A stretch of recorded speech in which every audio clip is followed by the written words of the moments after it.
একটা প্রশ্ন করি, আপনার ব্যবসার ফেসবুক পেজ যদি এতই ভালো চলতো, তাহলে বড় বড় ব্র্যান্ডগুলো কেন লাখ লাখ টাকা খরচ করে ওয়েবসাইট বানাচ্ছে? তাদের তো শুধু ফেসবুক পেজ থেকেই চলতো।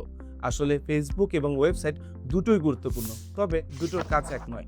অনেকে আমাকে বলেন, ভাই আমার তো ফেসবুক আছে, ওয়েবসাইট দিয়ে কি হবে? প্রশ্নটা একদমই যৌক্তিক, আর আমি সবসময় বলি অবশ্যই ফেসবুক দরকার। কারণ মানুষের কাছে পৌঁছানো, কন্টেন্ট শেয়ার করা, কাস্টমারের সাথে যোগাযোগ রাখা, এসবের জন্য ফেসবুক এক দারুণ প্ল্যাটফর্ম।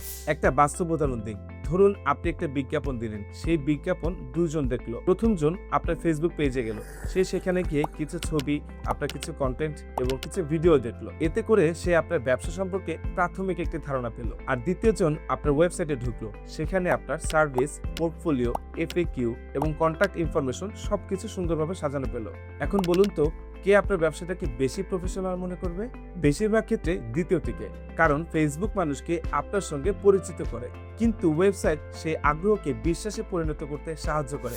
আরও একটা বড় সুবিধা আছে, অনেক মানুষ ফেসবুকে নয়, সরাসরি গুগলে সার্চ করে। এতে করে আপনার নতুন কাস্টমার তৈরি হওয়ার সুযোগ তৈরি হয়। অন্যদিকে ফেসবুক পেজ আপনার সোশ্যাল মিডিয়া প্রেজেন্স তৈরি করে, অর্থাৎ মানুষকে আপনার কাছে নিয়ে যায়। আর ওয়েবসাইট আপনার ব্যবসা সম্পর্কে নিশ্চিত করতে সাহায্য করে। দুটি একসাথে কাজ করলে ফল সবচেয়ে ভালো হয়। আমরা ওয়েব কারিগরে অনেক ব্যবসার সাথে কাজ করছি, যাদের আগে থেকেই অনেক ভালো ফেসবুক প্রেজেন্স ছিল।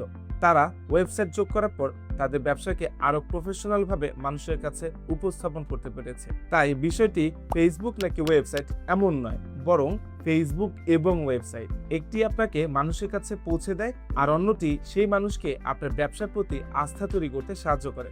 ভিডিওটি যদি ভালো লাগে তাহলে লাইক করে সাবস্ক্রাইব করে দিবেন, আর যদি ফেসবুক থেকে দেখে থাকেন তাহলে ফলো করে শেয়ার করে দিবেন। আর আপনার ব্যবসার জন্য ওয়েবসাইট কিভাবে কাজে লাগতে পারে সেই বিষয়ে জানার জন্য ওয়েব কারিগরের সঙ্গে যোগাযোগ করুন।